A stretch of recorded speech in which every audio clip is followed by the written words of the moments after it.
या इलाही तू मेरा माबूद है, या इलाही तू मेरा माशूक है, या इलाही मुझसे मुझको दूर कर, ताकि देखो मुझ में तुझको एक नजर।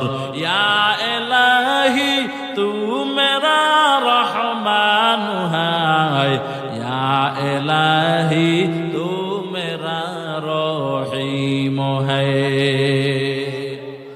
এই কুষ্টিয়ার মুসলমানেরা, কোরআন যেখানেই গেল ওখানের দামটাই বেড়ে গেল।